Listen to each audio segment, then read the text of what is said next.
Most beef producers rely on harvested forages as a primary feed resource during at least part of the winter feeding period and when dry weather during the growing season reduces pasture growth.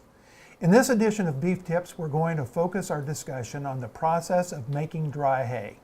In this case, we'll be discussing the process of taking a standing forage crop that is somewhere at 75 to 80% moisture down to less than 20% moisture when put into the bale.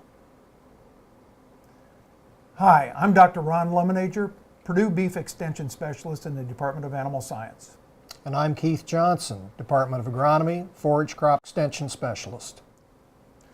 There are several steps to the haymaking process: mowing, tedding, raking, and baling.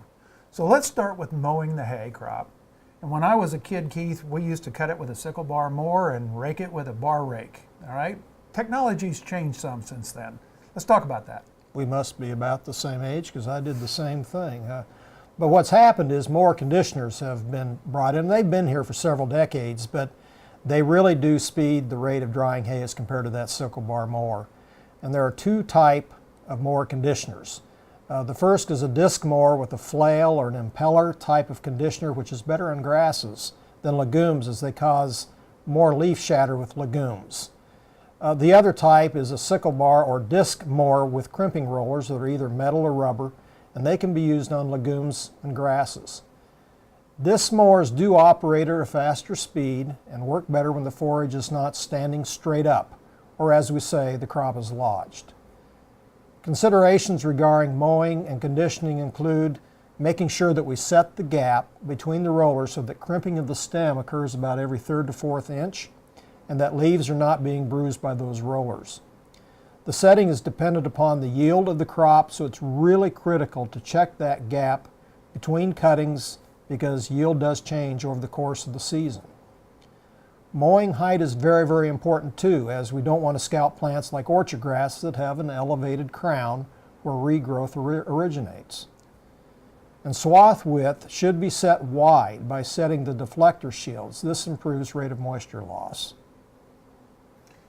So Keith, many of our producers have a tedder to spread windrows and swaths into a thinner, more fluffy layer, okay, to help speed down the drying process.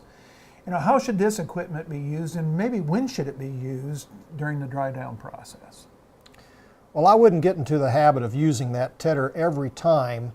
I'd keep it parked in the equipment shed if you are convinced that the hay can get to safe baling moisture because the number of days predicted without rain are more than 4. The purpose of the tedder is to speed the dry down process, more than what the mower conditioner can do alone. It should be used when the hay crop is greater than 50% moisture to minimize leaf loss. And greatest use of the tedder will likely be in the first cutting, when the rain events are more frequent and the temperature is a bit cooler as compared to summer.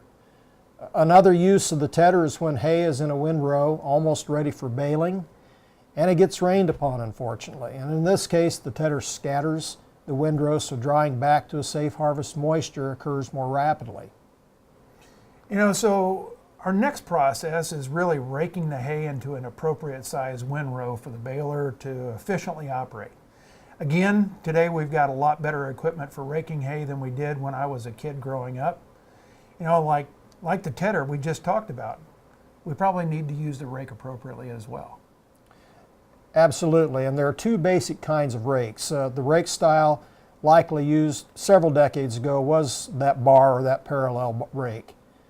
These rakes do a really good job of tipping windrows over to allow the bottom to dry, and really did a nice job of creating a windrow, but they can be pretty aggressive on the forage with leaf shatter if several swaths need to be merged together to form a windrow for baling.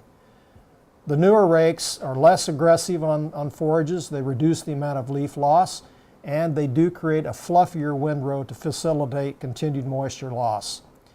The most common type used today is called a wheel rake that has 8, 10, or more rotating wheels to gently move the forage into that windrow. Regardless of rake type, however, the recommendation is to use the rake when the forage crop contains more than 40% moisture. And in many cases, this can be done the day of anticipated hay baling in the morning when there is still some dew left on the drying hay crop. You know, the last step then in the haymaking process is baling. The most common balers that we think about is a small square baler that produces maybe a 50 to 70 pound bale. Then we've got the large packages, the big round baler, the large square balers, you know, that'll take these bales up to maybe 1,500 pounds. So the big round balers become pretty popular among a lot of our producers, and the big square baler has become popular among buyers and sellers, particularly when you think about transporting hay long distances down the road. So let's talk about different types of balers. Okay. Well, the advantage of the small square balers, they are typically stored inside, and as a result, this minimizes weathering that might occur with a large round bale outside. And it's pretty easy to tell when you've got more moisture than 20% in these small bales, because if you're handling them, you know, you understand that there's a lot of weight there, more than probably what should be recommended. So you're apt to check that moisture and verify whether it is above that so-called safe moisture of 20% or not.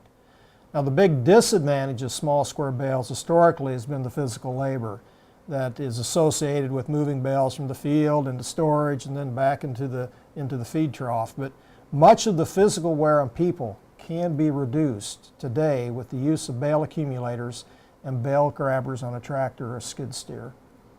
The large round baler has become very popular the last few decades among beef producers across the country because it does make the labor more efficient, and it also makes the feeding of the hay an easier task as well.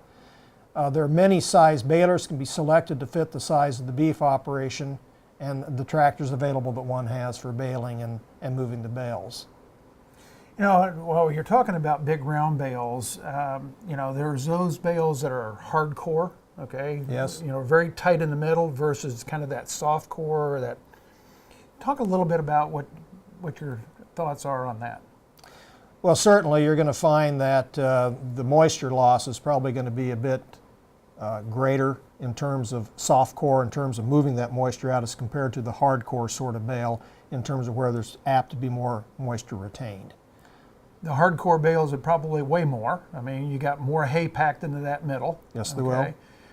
Probably might shed moisture, okay, in storage, maybe just a little bit better. They can, and kind of while we're on that, we should also then talk about probably in terms of finalizing the wrap around these bales, that in a storage environment, what we're going to find is that the net wrapping that's available is probably going to be more retaining of dry matter as that crop might weather as compared to being wrapped in twine. I've seen data that says maybe 5% reduction in dry matter loss stored outside with a net wrap versus a twine. Is I think that kind of? that's right on and probably right where it's about, yes. Correct. Okay.